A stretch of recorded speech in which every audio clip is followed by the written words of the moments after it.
ಮಗ week days happy ಅವರು ಗಂಗೋತ್ರಿ ಬರ್ಬೇಕು ಸೆಟ್ಟಿಂಗ್ ಹಾಕೋಣ. ನಾನ್ ರೆಡಿ ಮಗ, ಹೋಗೋಣ. ಮಗ ನೀನು ಮಗ ಒಂಚೂರು ಗಾಡಿ ಸೈಡ್ಗೆ ಹಾಕ್ತೀಯಾ? ಫೋನ್ ಮಾಡಿ ನಾನು ಹೇಳ್ತಿ ಪರ್ಮಿಷನ್ ತಗೋತೀನಿ.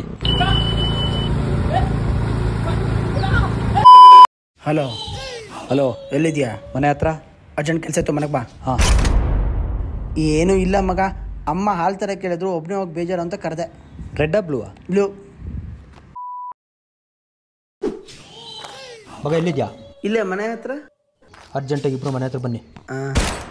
ಏನಿಲ್ಲ ಮಗ, ನೆನ್ನೆ ಟ್ರಿಪ್ಸ್ ಹೋದಾಗ ಪೊಲೀಸ್ನವ್ರು ಗಾಡಿ ಸೀಸ್ ಮಾಡಿದ್ರು, ಇವಾಗ ಬಿಡಿಸ್ಕೊಂಬರ್ಬೇಕು, ಅದಕ್ಕೆ ನಿಮ್ಮನ್ನು ಕರೆದೆ. ಹಲೋ ಮಗ ಎಲ್ಲಿದ್ಯಾ? ಇಲ್ಲ ಮನೆ ಹತ್ರ. ಅರ್ಜೆಂಟಾಗಿ ಮನೆ ಹತ್ರ ಬನ್ನಿ. ಏನು ಇಲ್ಲ ಮಗ, ರೇಖಾ ಪಾರ್ಕಿಗೆ ಕರೆದಿದ್ದು, ಒಬ್ನೇ ಹೋಗೋದು ಬೇಜಾರು ಅಂತ ನಿಮ್ಮನ್ನು ಕರೆದೆ. ಸುಷ್ಮಾ ಮತ್ತೆ ಜಯನು ಬರ್ತಾರೆ.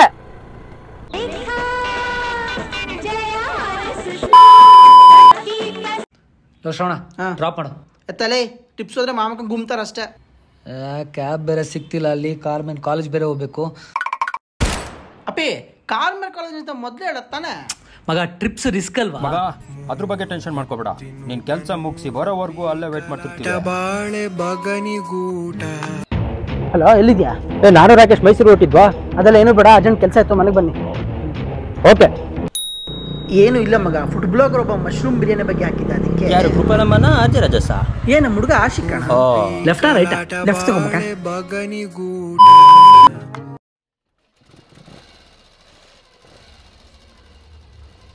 ಮಗ ನೋಡ್ತಾ ಇರು, ಮುಂದಿನ ಸಲ ಕಪ್ ನಮ್ದೆ. ಮಗ ನಿಮ್ಮ ಅಜ್ಜಿ ಹೇಳಿದನೇ ಹೇಳ್ತಾರೆ, 16 ವರ್ಷದಿಂದ ಕೇಳಿ ಕೇಳಿ ಸಾಕಾಯ್ತು, ಅದೇ ರಾಗ ಅದೇ ಹಾಡು, ಏನು ಮಾಡೋಕ್ಕೇನು ಬೇರೆ ಕೆಲಸ ಇಲ್ವಾ? ಈ ಸಲ ಕಪ್ ನಮ್ ಗುರು. ಅಂಥದ್ದೇನು ಇಂಪಾರ್ಟೆಂಟ್ ಕೆಲಸ ಅಂತ ಹೊಡಕರಿದ್ರೆ ಮೊದಲೇ ಉರಿ ಬಿಸಿಲು ಶೆಕೆ ತಡ್ಕೊಳಕ್ಕಾಗ್ತಿಲ್ಲ, ಏನು ಮಾಡ್ಬೇಕು ಇವಾಗ?